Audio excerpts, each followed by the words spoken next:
The semi-annual International Monetary Fund and World Bank meetings will be taking place, it's already taking place this week, in Washington, D.C., in the United States, April 21 to 26, we're told, against a backdrop of global uncertainty sparked by the Trump administration's fiscal policy regarding tariffs. Arise business correspondent Rotus Odiri is live in Washington, D.C., with the latest developments at that meeting. Good morning, Rotus.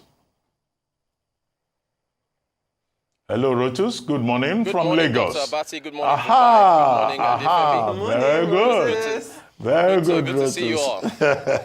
Very good to have you on the program. Well, you know, you are the spring meeting of the IMF and the World Bank. What should we look forward to today at the meetings in Washington, D.C.? Dr. Abati, today everyone is looking forward to the IMF, World Bank, the economic outlook, global economic outlook. Last week, Kristina Georgieva said that uncertainty was off the charts. By the way, good morning to all our viewers, particularly our YouTube constituency. You have to shout them out.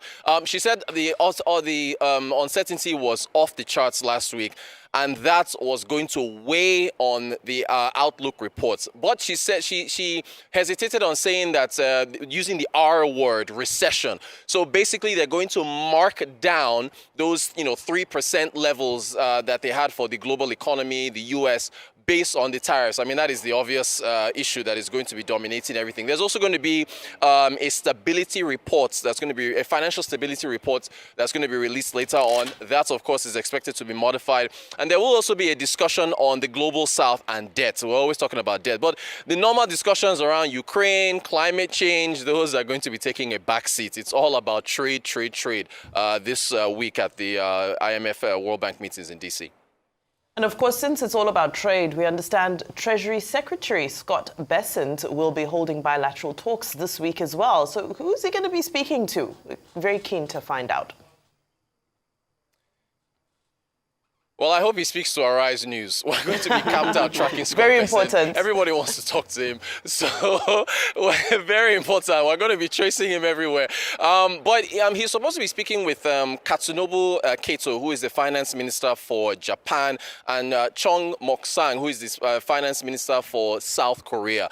If you remember last week, it was reported the delegation from Japan met with the U.S., but they didn't come away with anything. And if you remember, or if you know, I mean, Dr. Abati has talked about this in particular, working on trade deals takes anywhere from 12 to 18 months. Giorgia Meloni, the head of for Italy, she was there last week, didn't come away with anything. It's a very complex process. So the fact that the Trump administration is beating its chest and bragging about talking to 50-plus nations about negotiations, the issue is how much time will it take to get those negotiations, off the ground. So Bessent has asked for Japan and South Korea's finance minister to meet him on the sideline. So we're also hoping to talk to them just to get some feel. But I know they will be very cautious about what they say because they just want to be able to avoid as much as they can these high tariffs that are on the table from the Trump administration. All righty. Rosa, we're going to take a very short break, and then when we come back, we will continue our discussions with our business correspondent and anchor, Rotus Odiri. Stay with us.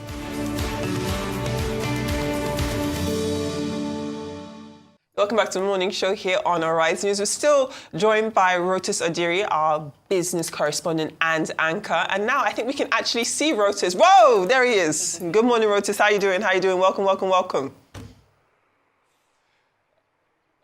I'm fine, Adifemi. Sorry about the connection issue. Maybe I'll keep my answers quick and short. All right, Rotus, well, I hope you can hear us despite the fact that we've just lost your visuals. That being said, we also understand that Jerome Powell will be at the meetings this week. What do you think we should expect from him, and how are markets reacting to, Trump's continued attacks on him at the helm of the Fed? What do you think?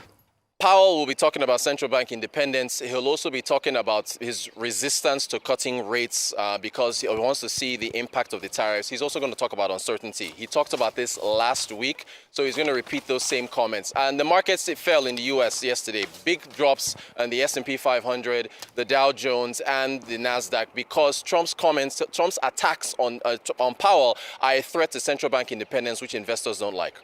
I was listening to you to say more about President Trump referring to Powell as Mr. Too Late and a major loser, as he called him, for refusing to cut interest rates. And how that is causing anxieties, anxiety across the world, and central banks trying to see whether they should devalue their currencies. Now that the dollar, within 3 years is at its lowest point.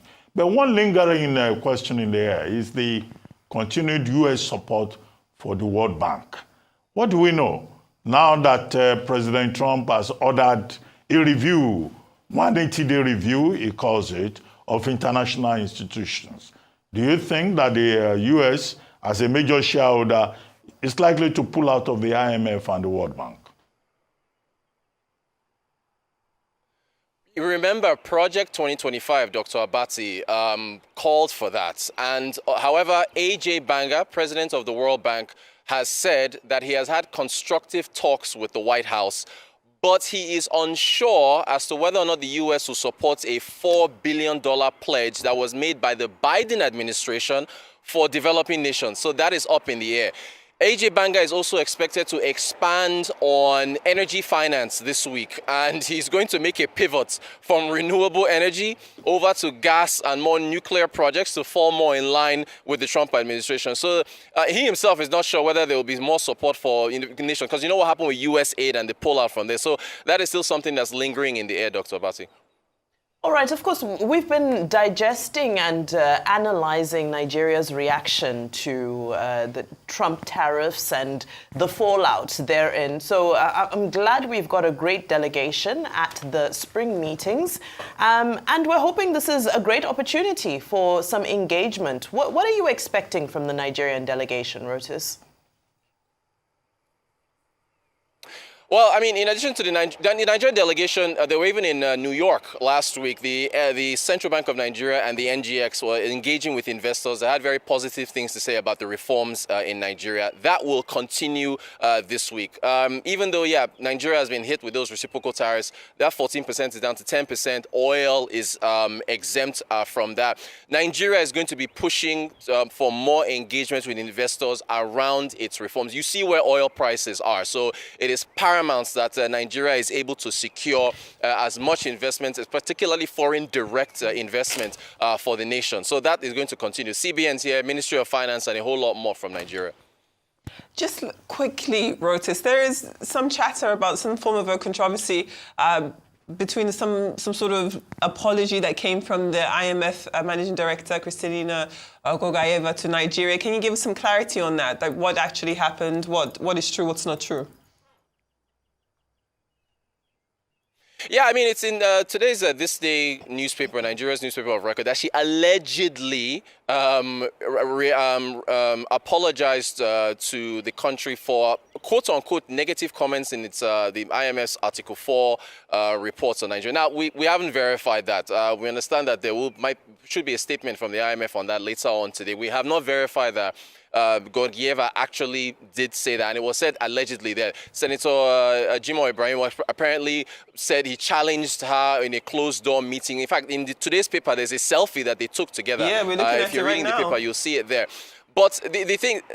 All right. So the thing is, I mean, it sounds, it's a little hazy because the IMF has praised Nigeria's reforms. Apparently, he said the IMF made negative comments about how the reforms are impacting the poor and that Nigeria needs to do more. But the IMF, we've talked to them several times. We had the first deputy managing director in Lagos, Gina Gopinath, who talked about, said the reforms are good, but Nigeria needs to push forward with more welfare supports for the poor. Same thing that Dr. Christian Becker, who is the IMF representative for Nigeria, said on the Global Business Report. So, it's a little, so that the IMF had anything negative to say is something that's a little questionable because they've always supported the reforms, but they've just said that Nigeria has to make sure those reforms trickle down to those at the bottom of the pyramid. Well, on that note, we'd like to thank you very much, Rotus. Enjoy Washington, D.C. You know the territory. After all, you studied in the United States. So have fun in addition to reporting for Arise News.